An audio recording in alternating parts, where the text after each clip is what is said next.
Wednesday. It's the middle of the week. Some things going on. Dynamite 250 tonight, coming off NXT. And as I said in our promo video, whatever universe that lives in, and I'm not saying that in a bad way. I just want to figure out what it means. What I want you to do, though, is make sure you subscribe right there. It's always right above Todd. Hello, Todd. Good afternoon, buddy. TheWrestlingMatchShow.com. Please do that if you haven't done so yet. Shout out to Phil. Shout out to those that are joining us here on this fine Wednesday afternoon in July, getting closer to some big shows coming up in August, whether it be Wembley for All In, whether it be SummerSlam. Both of the major companies, well on their way, but on their way to those cards. I want to look at what the Wembley card could look like. We'll talk about that coming up today. We're going to get into NXT last night and really just the general feeling of where NXT currently stands. And I especially want to do that. I want to do a state of AEW conversation later on as they head into a very impressive and important milestone of Dynamite 250 coming up tonight. Major matches loaded up. You know, are they close to a TV deal or close to announcing a new TV deal? Some very strong shows. I haven't really got a chance to talk about a lot in the last couple of weeks, but certainly heading in the right direction. We'll get to all that, but as we always do here, we ask you guys, please subscribe at TheWrestlingMatchShow.com. You won't miss anything. You won't miss anything that we've talked about in the last couple of days since coming back. I kind of had my idea on the fly of what Roman Reigns' babyface return should look like. We talked about that, had a conversation about my time with Cody Rhodes, both on the Indies and in WWE, how he presents himself, how he is a bit behind the scenes, how he was to work with me, both on the Indies and the similarities that he took into WWE. That is available right now at TheWrestlingMatchShow.com, and now our memberships are also available. You can go check those out right now, starting at just $2.99.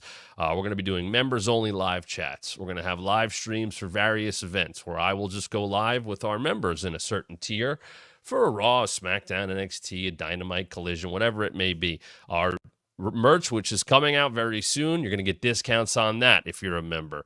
Going to have private Zooms if you're high and up in the tiers that we can do, and also the chance to pick out a show you'd like to watch back with me. So the tiers start, obviously all different levels, but 3 levels there. They start at just $2.99. You can sign up right now at TheWrestlingMatchShow.com. More details on that to come. Also, Super Chats.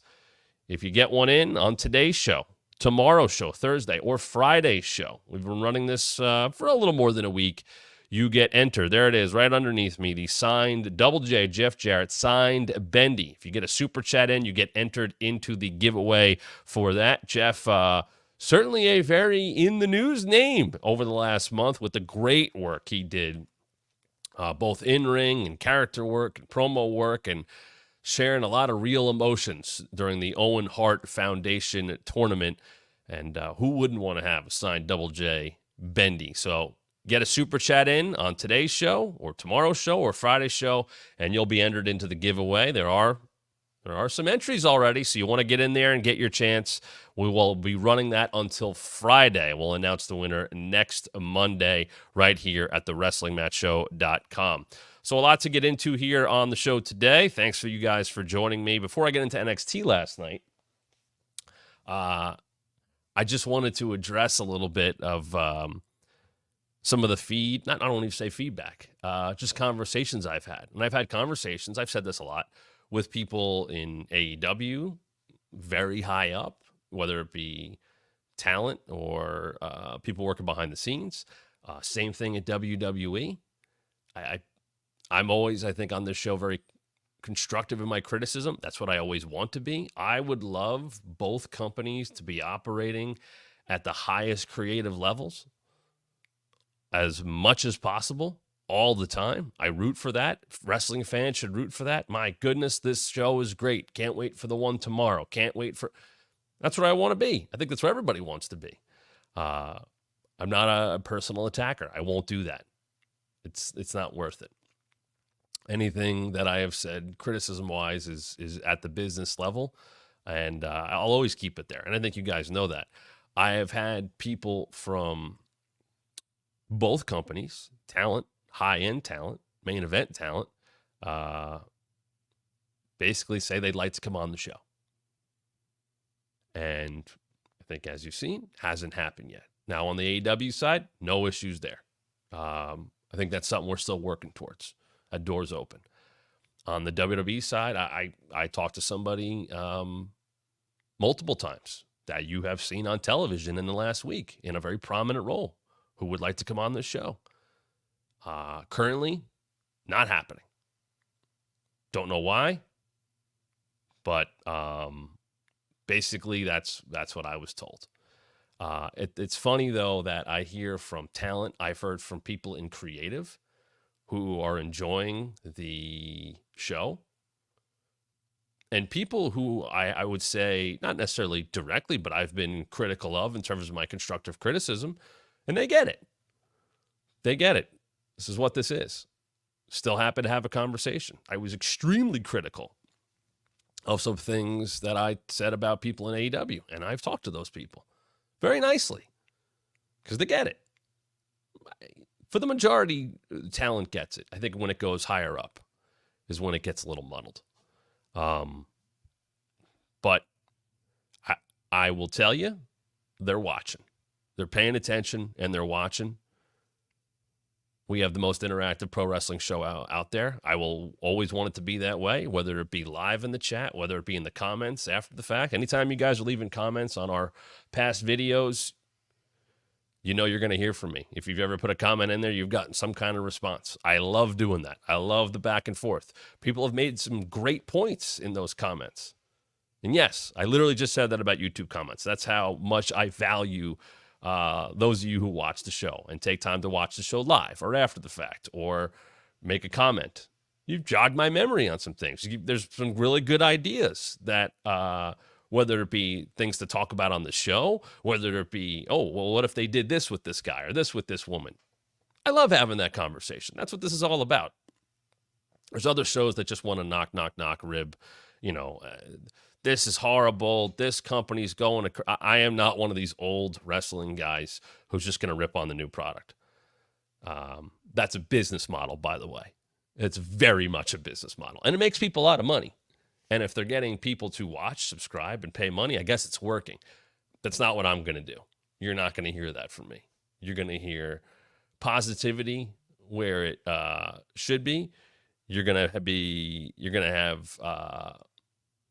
negativity or criticism, I should say, where it should be placed. And some people get that and some people don't. But I will tell you this, the door is open. And it's not some forbidden door joke. The door is open. I have a lot of friends in both places. I'd love to have them all on at some time. And if they're allowed to, let's make that happen. And if you're high up in the world in WWE and you're offended, not even high, probably mid-level, and you're offended by stuff that was said on the show, focus on your job. That's my criticism for that. Let's talk about NXT.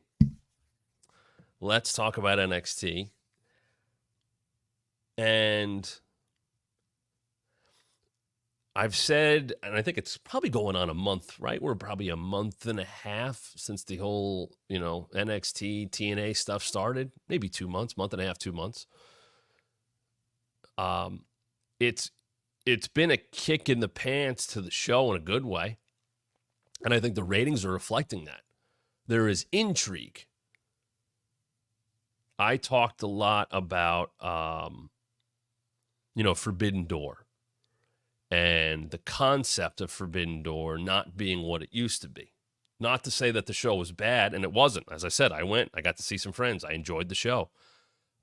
It hit me more of just as a regular pay-per-view, and I don't mean that in a bad way. It's just, it doesn't need that hook anymore. Because we see so much talent getting shared in AEW with CMLL and with Stardom. And that's great. And I hope that continues. And New Japan, obviously. But, when Okada's in the company already and Will Ospreay's in the company already, that it's not so forbidden anymore. It's still a hook. And then I get that. And I think there's intrigue. And I think they did $1 million gate at one of the arenas they've historically done well at, UBS Arena. It's worked. And they put on a good show, and they drew $1 million gate. So the idea of it's still there. I think there's ways to adjust it. maybe here and there, or maybe not, because I thought it was a good show as is. The top of the show was Swerve and Will Ospreay, both AEW guys. Year before, it wasn't. Ospreay was, a Forbidden Door guy coming from New Japan. But that show was primarily built around stories that were not 1 or 2 weeks old, which is how you should sell a pay-per-view. With the NXT TNA partnership, and we've spoken about this a lot on this show, and I talked about how, the other partnerships or the sharing of talent, with AJ Styles wrestling Marufuji in Noah, with Io going up against Hayashi Shita and Marigold, because there's clearly some kind of connection with Rossi, who used to run Stardom. And he's got Julia there, and Julia is very likely coming over to NXT very, very soon. Roxanne Perez brought her up by name last night. Stephanie Vaquer wrestled Mercedes Moné at Forbidden Door, and what was it? Not even 12 days later, she's on a WWE Live event in Mexico against Isla Dawn and winning and being presented in a very big way. Zack Ryder, the former Zack Ryder, Matt Cardona, has talked about how recently, you look at what WWE is doing and the willingness to work with other companies. I don't think the blood sports stuff gets brought up nearly enough. I mean, GCW is not the type of product that WWE is going to present on their TV. Now, GCW having Bloodsport and kind of an offshoot, very different than what GCW is. Putting Shane on the show. Put Shane on the show WrestleMania weekend. Had Zoe with her. Shane is on another show. Now the Creed brothers are going to be on the show. I think there's one other name. That's I like that. Now, the only thing with that is I expect all the WWE talent to win. And we saw that over the weekend. Is it more about special attraction than it is being part of the storylines? Because those are two very separate things. AJ Styles being in Noah and wrestling Marufuji, special attraction. The win and the loss really aren't going to matter. It wasn't like you were inserting AJ in the storylines and now he's going to be around. It's not that case. Jordan Grace got inserted into NXT storylines and got to beat Stevie Turner and got, some interactive interaction, I should say, with other NXT talent. Like, she was part of it. Ethan Page shows up and he's right part of it. Now, he's part of the company, so it's a little different. But there's been that level of intrigue with NXT now because of TNA. And I don't think people are going like, oh, my goodness, did you see Izzy Dame and Jordan Grace? Or did you see when Tatum Pax? Like, it's not creating that kind of buzz for TNA. I don't think it is. Now, I say that and also shout them out for selling out Montreal. 4,000 people in Montreal for Slammiversary. That's awesome. Very happy to see that for that company. Oh, Charlie Dempsey, Bloodsport. Thank you, Dom. So maybe there is some buzz. I don't see people talking about the Thursday programming. I will say that. And I think you'd want that. I think if you're TNA, you want more of that. And they might be happy with how things are going. I don't know how happy they were with the AEW back and forth. That was what it was. I think and at the time, it created buzz. Tony Schiavone and Tony Khan popping up for a commercial that they paid for on TNA programming. Yeah, that was cool. It immediately goes, oh, I'm interested. I'm intrigued. Now, you got to follow up on that intrigue, but it's there. And it's been there now for about 6 weeks for this TNA partnership. And it started with Jordan Grace, and it happened at the same time with Ethan Page showing up. And no, he wasn't coming from TNA, but it was still someone that we had just seen recently in AEW now popping up in TNA. I'm not trying to compare it to the Outsiders, okay? I'm not saying, Ethan Page coming to NXT is like Hall and Nash coming to WCW. No, it's just the fact that it happened so soon after he had been in AEW. That's the key. is capitalizing on that intrigue, capitalizing on the eyeballs that are bringing you there, and then following up on it. With Jordynne Grace, she didn't win. We haven't seen her since. Kind of a bummer. Now, I happen to think, and if you believe, and wrestlers can say whatever they want in interviews. Let me get this straight. When they're talking about, when my contracts, they have no reason to tell the truth about that stuff. When I used to do fantasy football full time, I used to talk about this all the time. You don't have to believe, nor are you obligated, nor should you believe anything a coach tells you about an injury.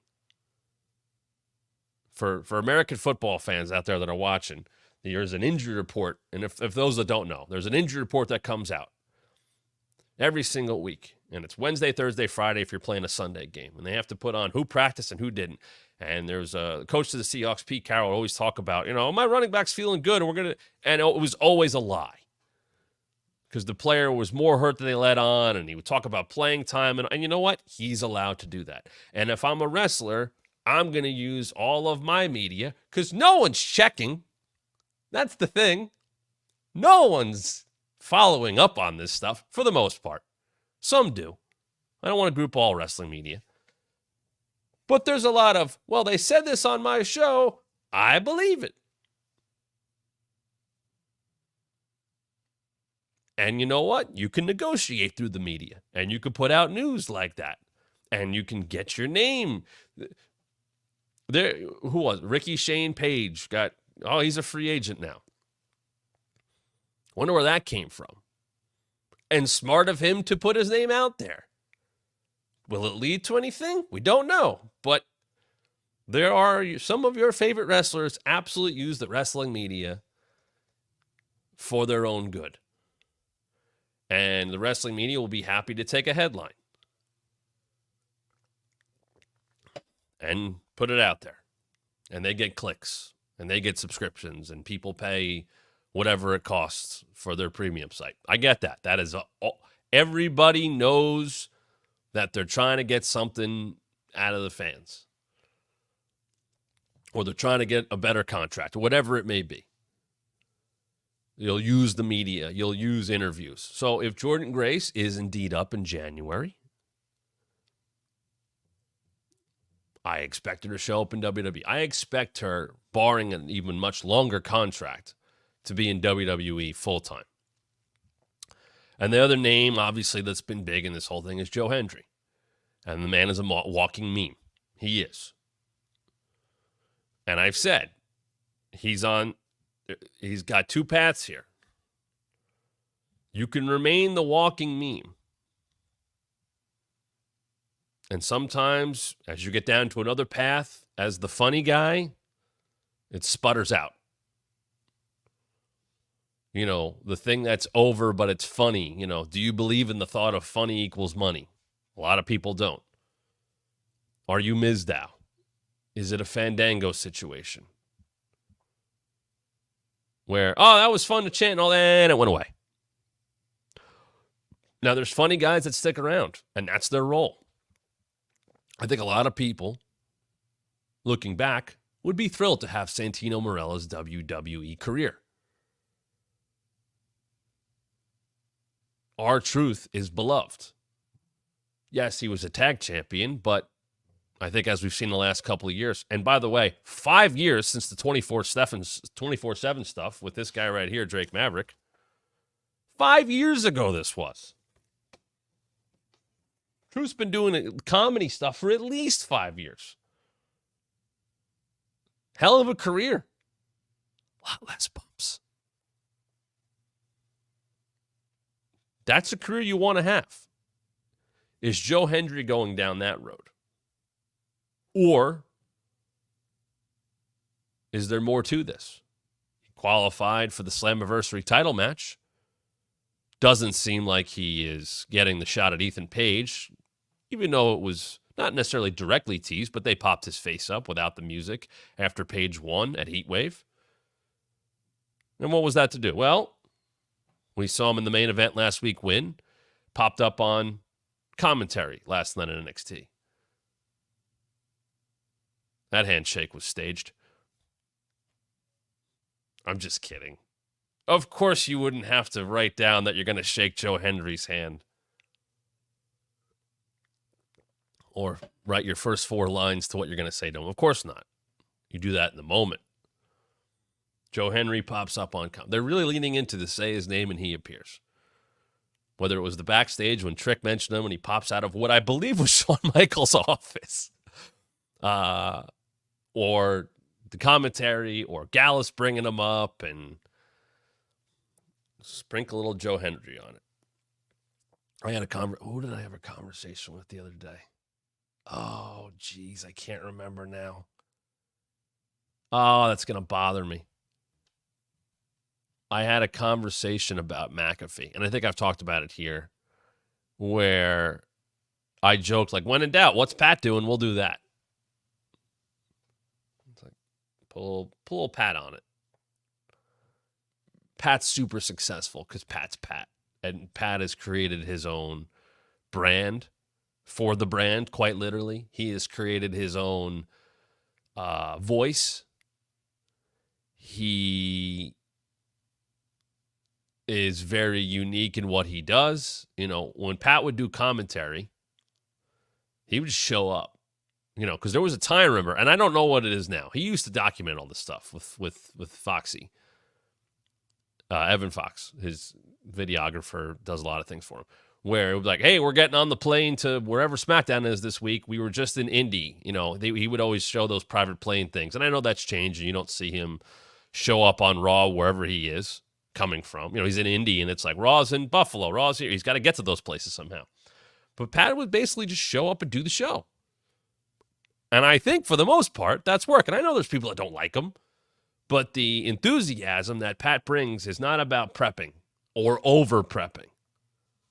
Because those are two different things. Michael Cole preps for the show. You can over-prep and sound like every piece of your commentary lines is rehearsed. Pat just looks up and reacts. And Cole drives the ship. And that's why it's good.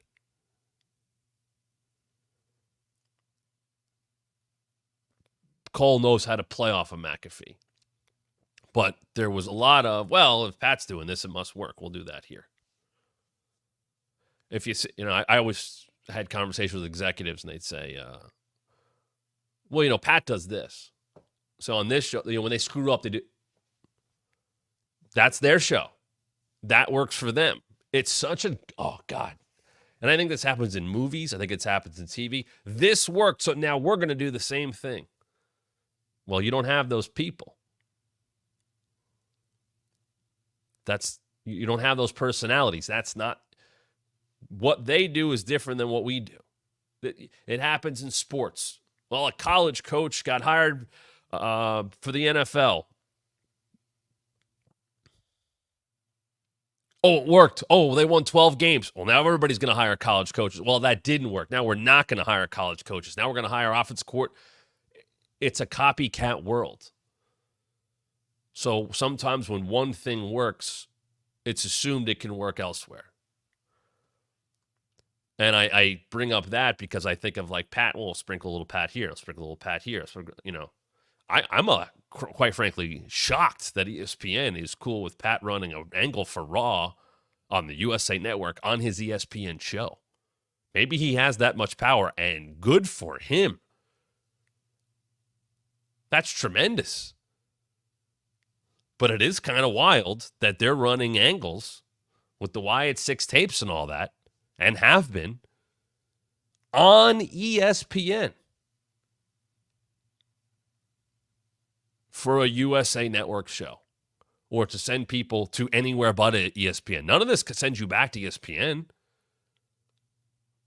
If anything, you're going to USA, you go to Peacock, you're going to Fox, if you will.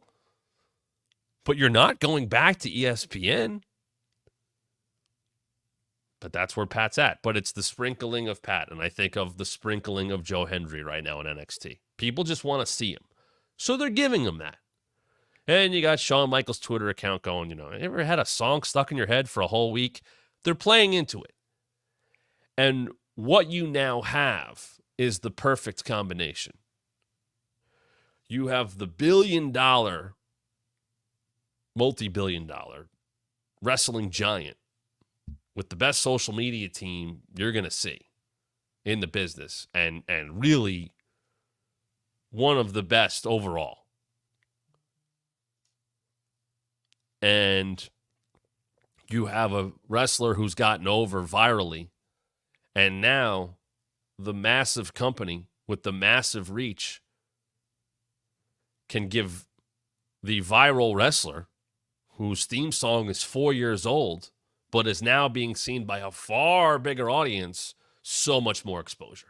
And it works, and you can lean into that. And you could put Joe Hendry's picture on the WWE Superstars website, and you could flash his picture on social media or show it at the end of a pay-per-view, and that's enough. Now you're taking someone who is this big and making him that much bigger, because you have that power. I often learned when I worked there to use the machine when you can.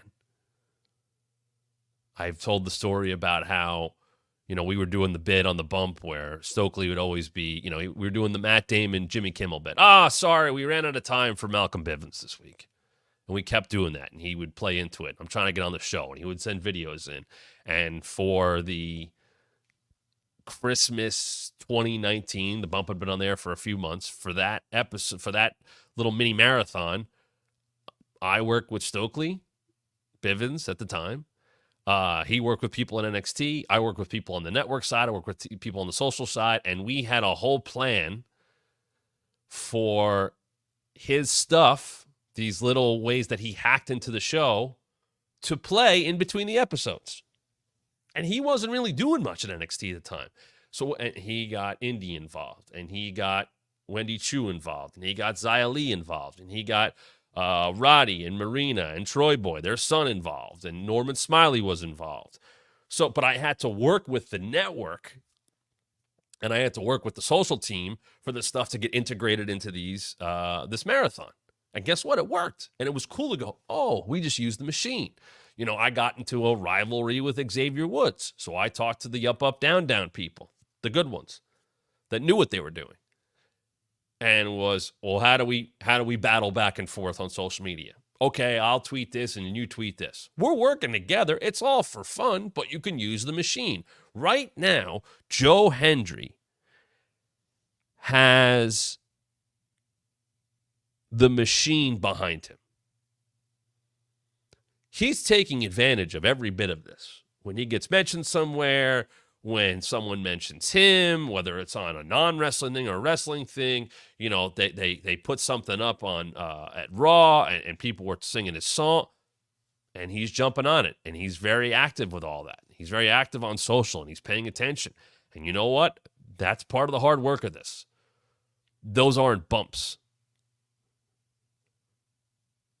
Those are ways to get yourself over without getting beat up, without taking bumps, without being in the ring. It's people caring about who Joe Hendry is. The fact that he reverse engineered his music because he knew the clapping was important, the chanting was important. That works. When people are trying to come up with a wrestling name, you should be thinking about those things. What can be chanted? Can my name be chanted? Are the syllables right? Do I have a catchphrase that can be chanted? Can they do, boom, boom, boom, like Kofi Kingston? Whatever it is, can you do the yeet thing? Jay Uso is over right now because of one word. And he and the company are 100% leaning into it. He goes to leave last week because of the cable thing.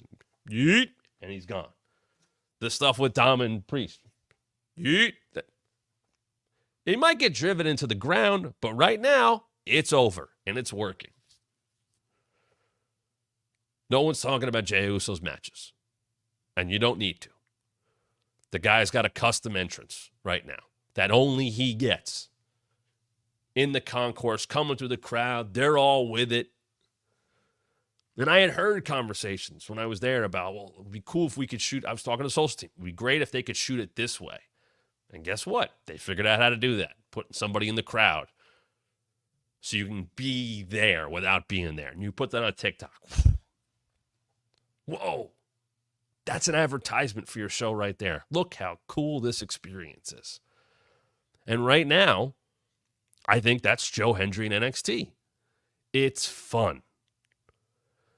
You need a mix of everything in wrestling. You need a Drew Punk feud. You need babyface Cody getting wrapped up in the ropes and watching his mentor get destroyed by the bloodline. You need the Wyatt Six stuff. You need a little romance with Dom and Rhea and Liv and all that stuff. You need a mix of everything. You need some fun stuff. Joe Hendry's fun. Fun goes a long way in wrestling. Now, is he just going to be fun forever? I don't know what kind of shelf life that has. Are we going to see Joe Hendry, the wrestler, find the balance, still be fun, but also be taken seriously in the ring? He looks good. He's a big dude. He's strong as hell. We've seen that. But I also think it's very telling that Ethan Page and Joe Hendry have come into NXT and have outshined everybody. And I might include Trick Williams in that conversation, which is crazy to say. Trick's fine. I don't think he's doing a bad job. And I like that he has a little adversity to overcome. But Joe Hendry, outsider. Ethan Page, really only seen on Ring of Honor on a pay service for the last couple of months of his AEW run. Both have come in and made the absolute most of their time and are being pushed accordingly. Look, the ratings are nice for it. There's nothing to be mad about there. But it's very telling that those two guys came in and basically have outshined everybody else. Look, sometimes you can get ratings off of one program, one story. Like the amount of times the Attitude Era was, everybody was really clicking all at once. There's a lot of crap on there. But Stone Cold was on those shows, and The Rock was on those shows, and they were all over those shows, which is a key. The top stars are always going to be your hook. You want to see them. If it's walking in at the beginning, if it's a promo, it's about, you want to see them all over the show. That's why I talked about Rhea coming back. They know she's a big deal. They put her all over the show. They have a lot of trust in Chad Gable right now. Put them all over the show. Now, that's more Wyatt Six stuff, but it's also showing what Gable can do. But you put your bigger stars all over the show. It's not about, they might show up. Unless they're a special attraction, you're building up to a return, you put them all over the show. Ethan Page was all over the show last night. Got into it with Oro Mensah multiple times. He was backstage with Ava. He had a match. You saw him again. That is how you book your top people. You put them on the show in multiple places. And you have them interact with as many different people as you can, or whatever it may be. Because sometimes there is one or two draws, and that's what keeps people tuned in. And sometimes you need to keep people special and you don't see them as much. They put Joe Hendry in multiple segments intentionally. They put Ethan Page in multiple segments intentionally. These are people that can handle their minutes, that can make the most of their minutes, and that will create content beyond the show. That goes a long way too. And then I look at, the Roxanne segment, and she's talking about online, people are saying Julia and Stephanie Vaquer are going to come wipe the floor with me. And she does the whole speech how she's 22 and only what she's done at that age, and brings up Charlotte, and she's off by 2 years. She aged Charlotte 2 years with her debut, which Charlotte responded to very nicely. And talked about all these other talents that aren't even there yet. And then it was kind of looking past Thea Hale, which I think I've said I'm a big Thea Hale fan. But I don't think Thea Hale's beating Roxanne. And they do a segment where it's believable. And Ridge pulls her off because, you break her arm, you don't get that title shot. It was okay. I'm still not super sold on Roxanne. I think she's very one note in her promos. My question about the Ethan Page and Oro Mensah stuff is, I know Page attacked him, and that was revealed, but Oro was a heel then. Is metaphor turning? Are they breaking them up because Noam Dar is apparently banged up? You had, Lash and Chikara, getting hit on, I guess, by Cedric and Shanti the Adonis last night. Like, little all over the place. I'm a little confused. Like, Ethan is clearly a heel, and then he shook Dante Chen's hand, and maybe that was just being kind of looking down on him, but he beat him. Good for Dante to get the title shot.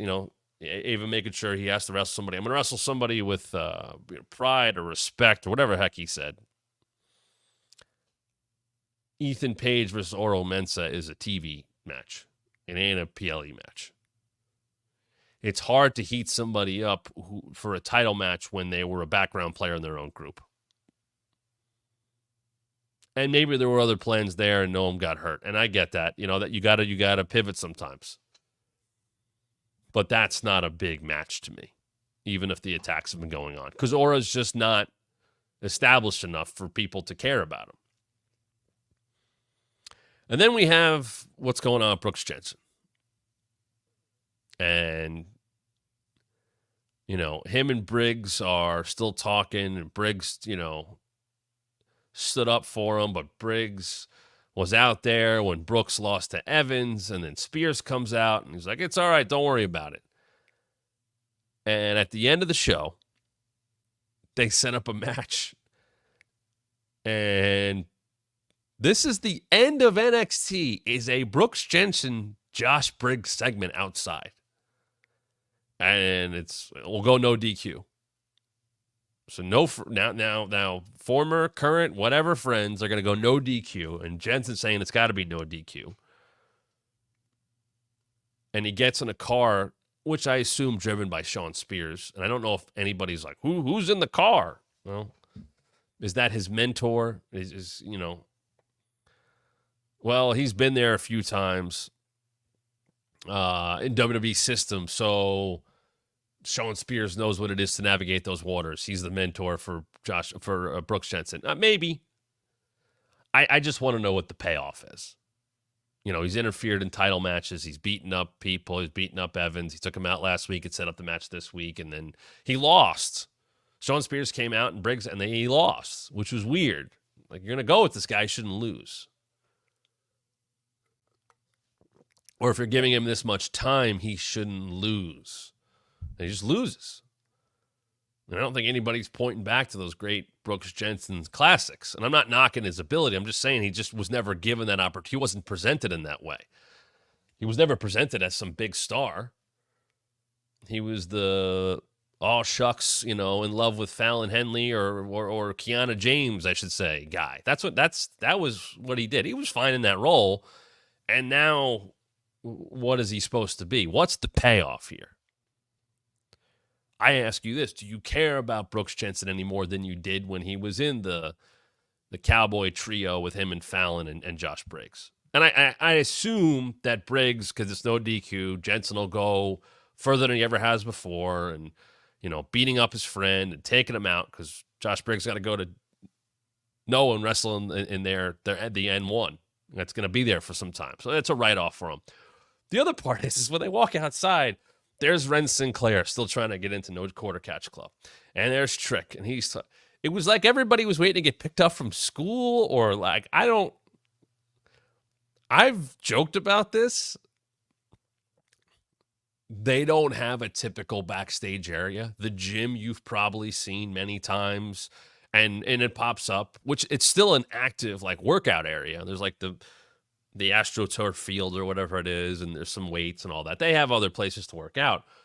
That, if you've seen that, when they moved during the pandemic, I guess, when they moved NXT into that building, that just became the backstage area.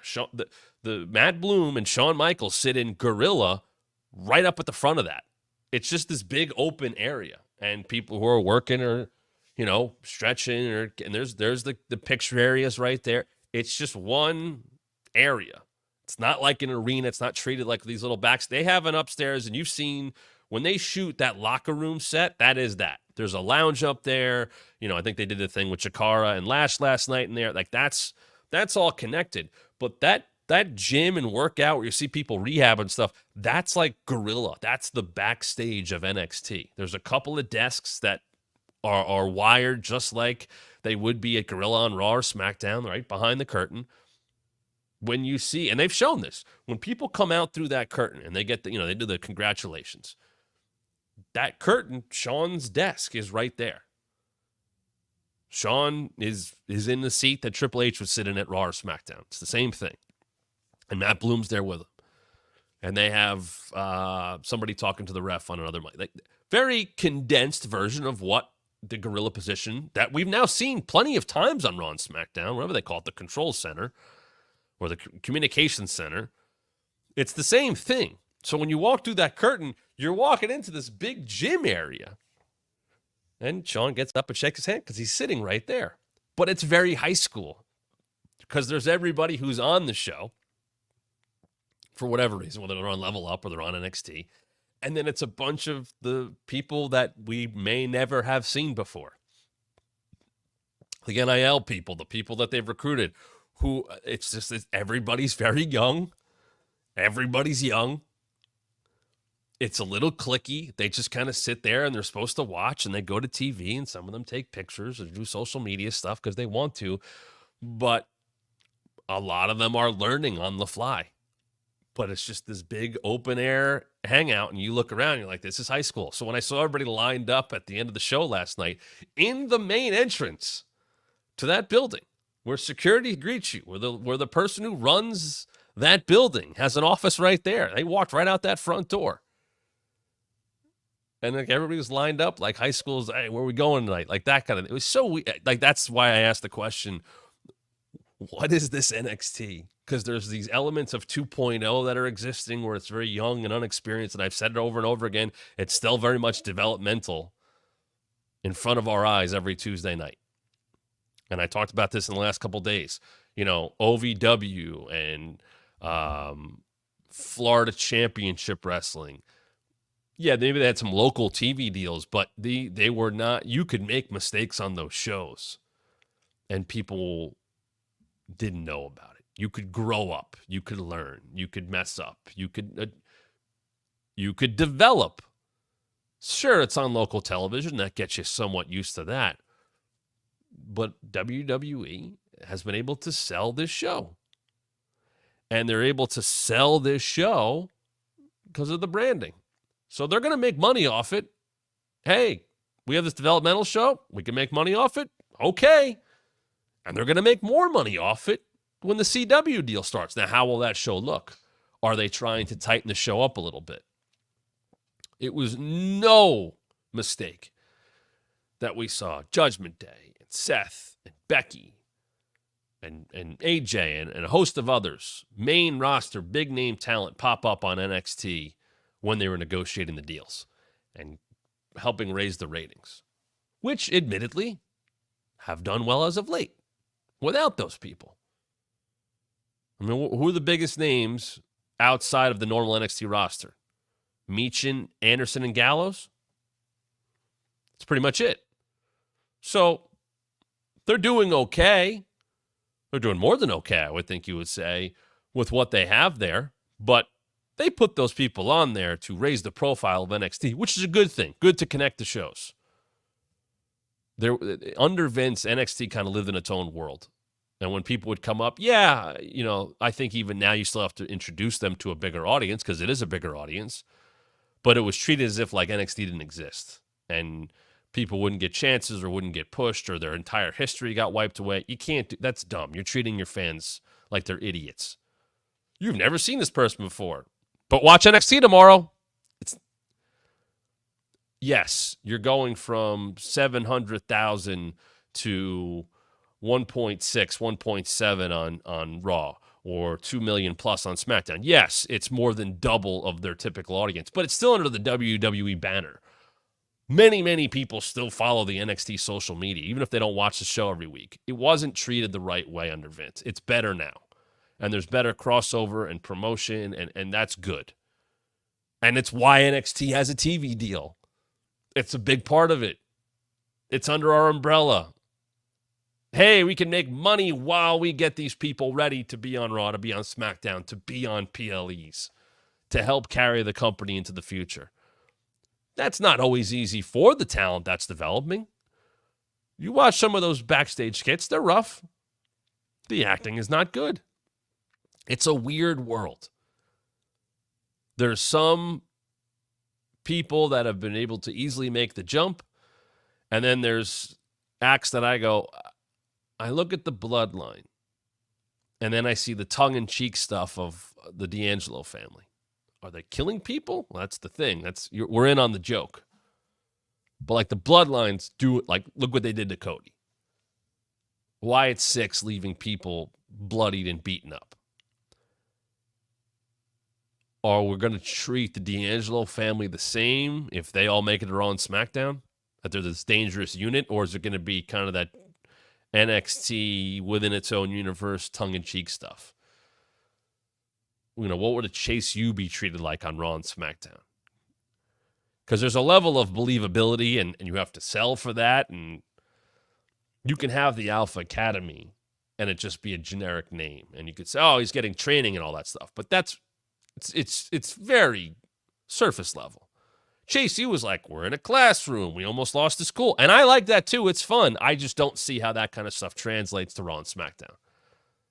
That's why I quite like, what is this NXT world? Is it totally encapsulated in that area? They have fun with it. I will say that. And I know people love the fun of it. And it's almost treated. There is an element, and this is just hitting me now, of Lucha Underground in what NXT is. Where it is very much in its own universe. Anything can happen, and you can openly talk about the D'Angelo family throwing people in trunks or taking care of them or whatever, or Chase U having an actual university, or like I get if that's what it's supposed to be, that's what it is. It's just weird when those people then have to leave NXT and go to Raw and SmackDown, and it's more of the sports presentation, the wrestling presentation. And I'm hoping the Wide Six stuff will change some of that, where it's like, well, yeah, it's real, but holy hell, we got a horror movie going on in the middle of it, which people are taking to. Once again, it goes back to my point. You can have a mix of both. It's a little weird. It's just a weird show. And I'm not saying it's bad. It's just very different than Raw and SmackDown. And if people like that and they want the alternative, and it's a different alternative than what NXT used to be. When NXT was very indie-rific and Hunter was running it, and it was, KO and Sammy and Finn and Gargano and Ciampa and all those, FTR, Revival, whatever, American Alpha. It was wrestling, decent stories, but it was not Raw and SmackDown. And it existed very separately from Raw and SmackDown. Now, you look at Raw and SmackDown now, it's filled with all NXT people. And they've gone through a lot of different changes. But the NXT now is a different show than Raw and SmackDown. And it feels like, in its own personal universe.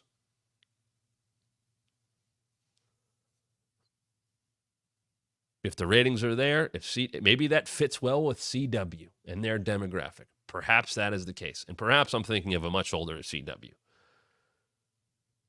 Let's talk about AEW right now. They're heading into Dynamite 250 tonight. That is a hell of an achievement. I don't think, and I'm just reading the tea leaves, I'm seeing a smiling Tony Khan with his Warner Brothers Discovery hat in interviews. He knows what he's doing. I don't think we're that far off from their new TV deal getting announced. And my goodness, is that going to shut a lot of people up? What are the old wrestling guys going to talk about? What is Eric Bischoff going to talk about when AEW ends up having more episodes than Nitro and Thunder? Because that's going to happen. What's the podcast model going to be then? And I'm not saying they do everything perfectly. I've been critical too, but my goodness, the talking points. I'm convinced that someone sends out like the list of old guy talking points to hit about wrestling this week. Well, we got to crap on Mercedes because Tony put over a very big star in his company. That's what he did. Every wrestling company should and does do that. Wrestling is not real. Everybody's presented as bigger. You know those heights and weights? Entertainment purposes only. Undertaker's not 7 feet tall. Does anybody care? No. I love the idea of people getting mad. Because Tony Khan's saying, I thought Edge is on the best run of his career. Yeah, what the hell is he supposed to say? You know what? That run in 2005 was way better than this one. I've spoken to Adam. He's having a hell of a time.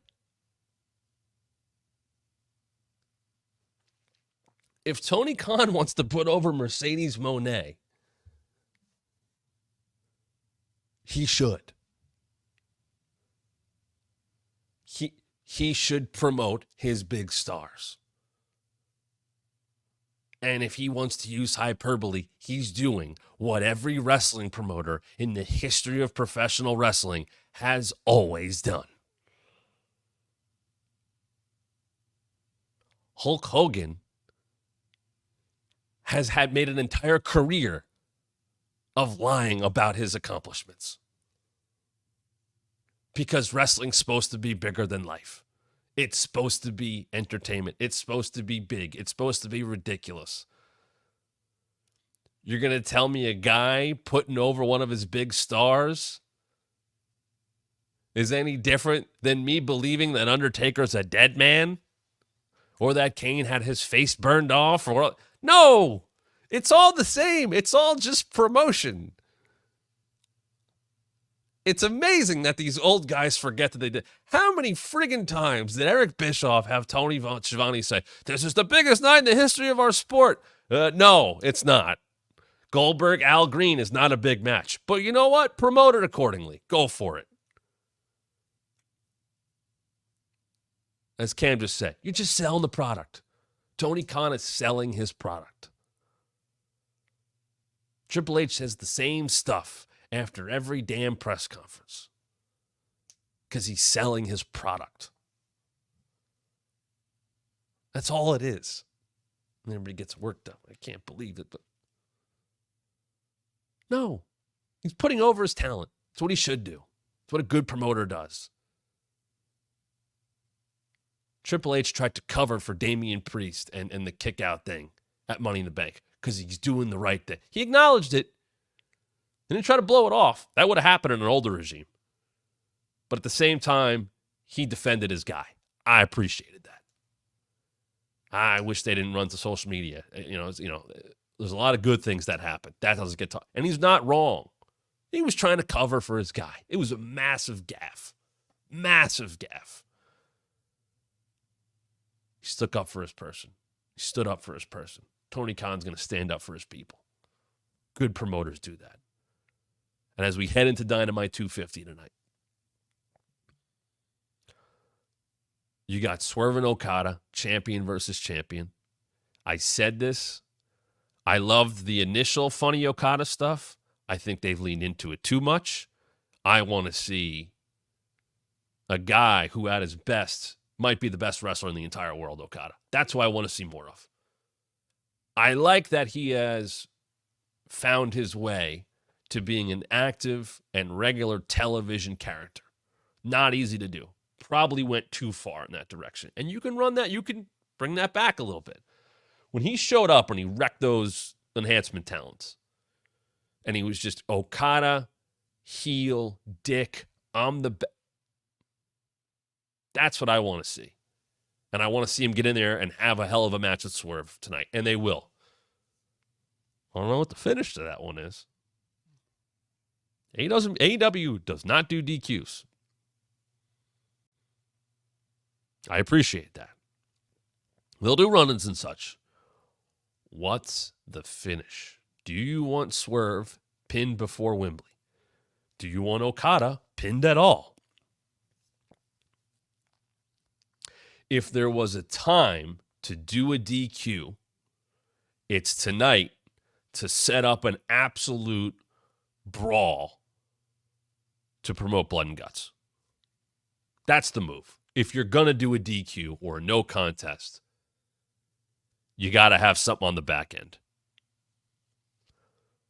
That should set up blood. It should be we can't control this. It's almost too easy. Now, I think they get a pass if they run a DQ. If you set up blood and guts off of Okada and Swerve, and remember, and I'll get to MJF and Ospreay in a second. If MJF and Ospreay are opening the show tonight for the international title,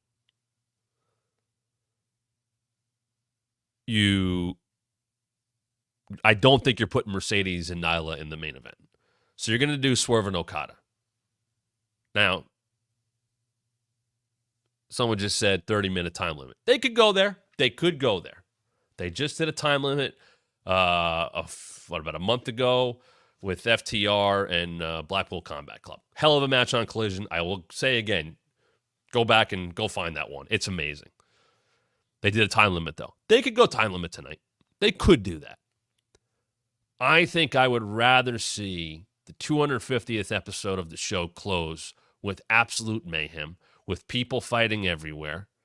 And on commentary, it's, they won't have anywhere to go next week when they're locked inside 2 weeks, 2 rings and blood and guts.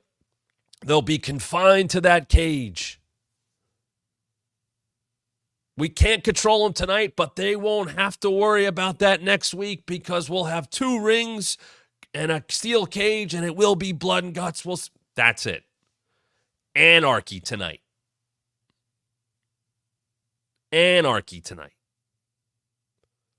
Leading to blood and guts. And if the draw, you could still do the draw and that could still happen. The draw is nice to have. MJF and Ospreay for the international title. So this is the second Ospreay match that is happening before a lot of us. I know I'm not the only one that brought it up. Happening before Wembley. I think a lot of us thought Ospreay and Swerve was happening at Wembley. It's not. I think a lot of us then thought that MJF and Ospreay was happening at Wembley. Not saying it won't, but the first meeting is tonight, and it's for the international title. For a long time, WWE avoided this, and I guess you could say AEW has generally. You don't go backwards when it comes to championships. You don't go backwards. You keep moving up in the world. MJF has already been world champ. Is the international championship a step down? I mean, technically it is. I'm not saying it's a bad thing. But does MJF win this title tonight? Does Ospreay beat him and it pisses MJF off?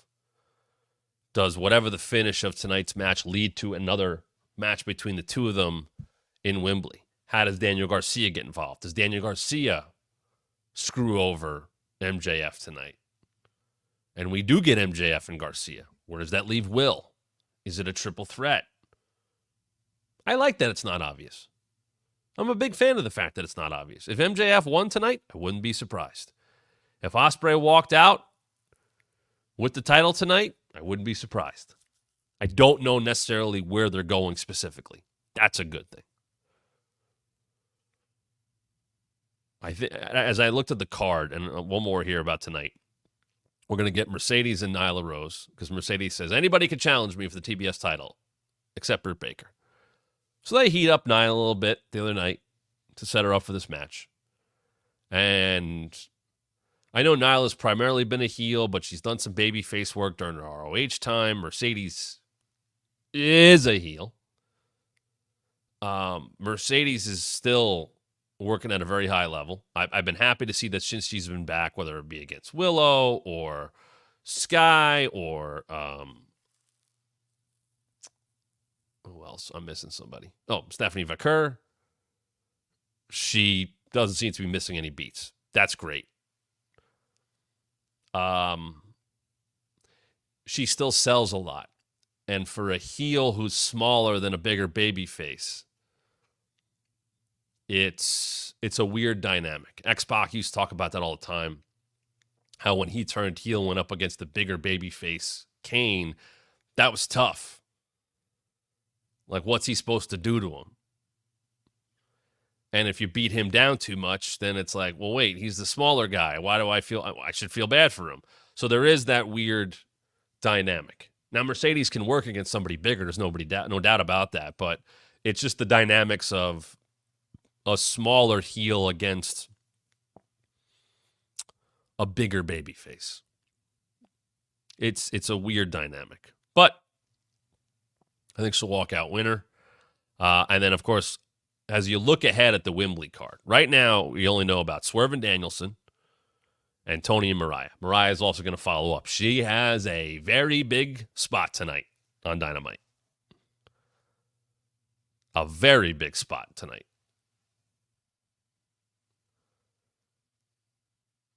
To follow up on last week, which was as perfect of a heel turn as you can do and impactful. That was so good. I don't want to have recency bias, but that's about as good as it gets when you turn heel. The shock of it, the execution of it, the visuals of it, selling to a big match in a stadium, being from that country. She's got a big follow-up tonight. But as you look at the Wembley card right now, Tony, Mariah, Swerve, and Danielson. Then the potential, as I kind of jotted this down, Mercedes and Britt. And I'm sure we'll see Britt again tonight. What's interesting to me, and I know Britt just did the sit-down on the show with Renee, is that I think Mercedes and Britt are very similar. I think they're natural heels. They're very confident. They have no doubts of their abilities. I think that comes across in the way that they act and present themselves. Doesn't mean people don't like them for that. Sasha's gotten pops as Sasha. She's gotten pops as Mercedes. Britt has been a heel. She's been a babyface. She came back as a very clear babyface to me at Forbidden Door against what should be a very clear heel in Mercedes. But it's always a matter, and I've talked about this with Cody, is like this. Turning the dial just a couple of notches either way. And it'll be more heelish or more babyface. My standard's probably more heel. My walking around character is a heel. They're two natural heels. And I mean that in a very positive and complimentary way. I think, though, you need someone of Britt's confidence to match Mercedes. Mercedes looking down on everybody. Look at my hair. Look at my clothes. Look at my presentation. Look at my titles. I'm at the Celtics game. I'm at this. I'm at that. I'm a superstar. I get a QR code during the show. That's fine. She should be treated that way. Willow was a good opponent in that way. I don't think they got Mercedes down or presented enough as a heel for that. Then they did. Britt is similar to Mercedes in her presentation and her attitude and her confidence. And certainly on the microphone. I think Britt's a better talker than Mercedes. But she was gone for a while, and she was somebody people like to see whether they loved her or hated her, so that was automatically going to be a babyface return, which it is. And now Mercedes is ducking her. Anybody but Britt. Use the hashtag and everything. That's good. That's easy heel stuff. I don't want to face you. I'll face anybody else. I'm not going to face you. That makes Mercedes a cowardly heel. We're making Britt wait, and it gives people a reason to go, man, I want Britt Baker to beat the hell out of Mercedes. Very simple way to build. They're doing a good job of it. I assume Chris and Willow, we're not done yet with Statlander and Willow. Willow beat her in the tournament. Stokely and Chris cost Willow in the finals in a way. But I would think it needs to be some kind of gimmick match. And I hope they both get on Wembley. I hope that match gets on Wembley and is at All In. And they've done a good job building that story, and it should be blown off at All In. And I would have to think that's a gimmick match of some sort. We'll see what they do with that. Bucks and Acclaimed at Wembley? Acclaimed have that tag team title shot waiting? Does it get there? I guess a lot of that stuff will be more clear after Blood and Guts. And then I'm trying to figure out, I wrote down Hangman versus Okada because I think Hangman's going to be on the Blood and Guts team, and I don't know if it's going to work out. Or do they do Hangman and, there's people bringing up the idea of Jeff Jarrett. You do a little brawl. I'm okay with that. What's the Hangman match? Is it Hangman Okada? Is it Hangman and Ospreay? I have MJF versus Ospreay 2 with a question mark. I put Garcia's name next to it with a question mark. I don't know. Are we going with Kyle and Roddy as the Undisputed Kingdom try to still try to get Kyle on their side? Kyle's kind of with OC and Mark Briscoe. It's not clear, but they don't have a ton of time here. They got about, a month? For a big show. They still want to sell a bunch more tickets, I'm sure. In the 40, whatever it is, 1,000 area right now, 42,000 area. I think they have a chance tonight to sell some tickets. And they put 2 big matches on the card. The shows have been significantly better in the last couple weeks. Not saying everything's perfect, because it's not. But they have a chance to do a lot of good. And they got to get into Blood and Guts, and they got to sell that. And then that sells even more to Wembley. So we'll see. And we'll get to talk about it tomorrow. And you won't miss it if you subscribe at thewrestlingmatchshow.com. We're with you every weekday at 1 p.m. Eastern. Don't forget, we now have memberships. 3 tiers. We start at $2.99. Members-only live chats. Live streams for various shows. We'll go live with just members in the tier for Raw or SmackDown or NXT or Dynamite. That will be coming up soon. But you got to sign up for the membership to find out how you can be a part of that. Discounts when our merch comes out. High enough tier on the membership, you get private Zooms with me. You could potentially watch a wrestling show of your choice back with me. But make sure you go check that out. Starting up at $2.99 at thewrestlingmatchshow.com. Memberships available now at 3 levels. And subscribe and please share at thewrestlingmatchshow.com. You won't miss a thing. And make sure you get those super chats in over the next couple of days. Get you into the Double J, Jeff Jarrett, Bendy signed. The signed Bendy. We're going to give away, but we're going to see who else gets into more super chats over the next couple of days. You do a super chat, you get into the giveaway, and we'll announce that next week. All right, so plenty to get to. Thanks for joining us. Thanks for all the companies for watching as well. Certainly appreciate your eyeballs, keeping an eye on what we're doing here. They're watching, everybody, and so are you. I'll be back to talk about wrestling even more tomorrow, 1 p.m. Eastern, right here at the Wrestling Mat.